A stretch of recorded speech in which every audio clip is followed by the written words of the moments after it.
ജോലി ഞാൻ 10 വർഷം ഒരു ഡിപ്പാർട്ട്മെൻറ്റ് ജോലി ചെയ്ത ഞാനാണ്. ഞാൻ വെളിയിൽ പെൻഷനായി ഇറങ്ങിയ സമയത്ത് എനിക്ക് 1 രൂപ പോലും ഇല്ലായിരുന്നു. എൻ്റെ കയ്യിൽ നിന്ന് അവർ തന്ന ഒരു തുച്ഛമായ പൈസയായിട്ട് പിടിച്ചിട്ടേ നിന്ന് എനിക്ക് കിട്ടും 1602 രൂപയാണ് എൻ്റെ ഒരു മാസത്തെ വരുമാനം.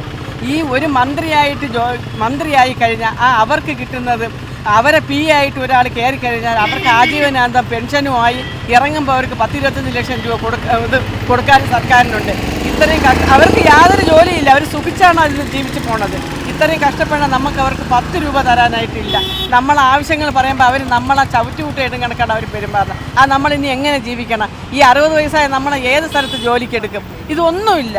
ഇവർ നമ്മളെ കാര്യം ശ്രദ്ധിക്കുന്നതേ ഇല്ല. ഇവർ കയറിയാൽ ഉടനെ പങ്കാളിത്ത പെൻഷൻ എടുത്ത് കടലിൽ താക്കുമെന്ന് പറഞ്ഞവരാണ്. അത് പോയിട്ട് ഒരു വാക്കിന് പോലും ഇവർ ഞങ്ങളുടെ വരുന്നില്ല. അല്ല, സ്ത്രീകൾക്കൊപ്പം അല്ലെങ്കിൽ അവഗണിക്കപ്പെടുന്ന ജനങ്ങൾക്കൊപ്പം താഴ്ചയില്ല, അതായത് താഴുന്നവരെ അവർ ചവിട്ടിത്താക്കുകയാണ് ചെയ്യുന്നത്. ഇത് അവരത് ആ രീതി തന്നെയാണ്. പാർട്ടിയല്ല നമ്മൾ പറയുന്നത്.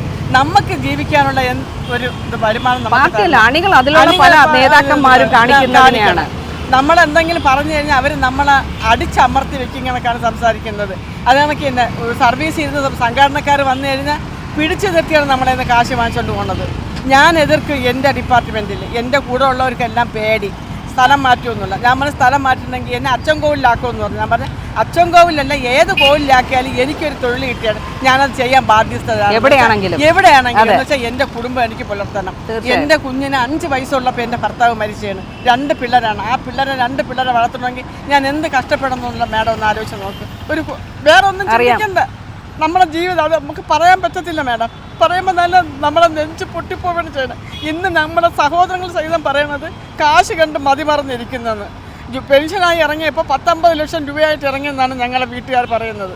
നമ്മളെ ചികിത്സ ആർക്കറിയാൻ മേഡം? പെൻഷൻ പോലും ഇല്ല. ആൾക്കാർ പറയുമ്പോൾ നെഞ്ച് സങ്കടപ്പെട്ടും കൊണ്ട് ഇറങ്ങിപ്പോവുകയാണ് ചെയ്യുന്നത്. ആ അവസ്ഥയിലാണ് നമ്മളെ ജീവിതം. നമ്മളിത് ആരോടെ പറയണം? നമ്മൾ ആരടുത്ത് പറയണം ഇക്കാര്യം? നമ്മൾ അതിനത്രയും ദൈവമേ നമുക്കൊരു വഴി നിങ്ങൾ കാട്ടിത്ത എന്നും പറഞ്ഞാൽ നമ്മൾ ജീവിക്കുന്നത്.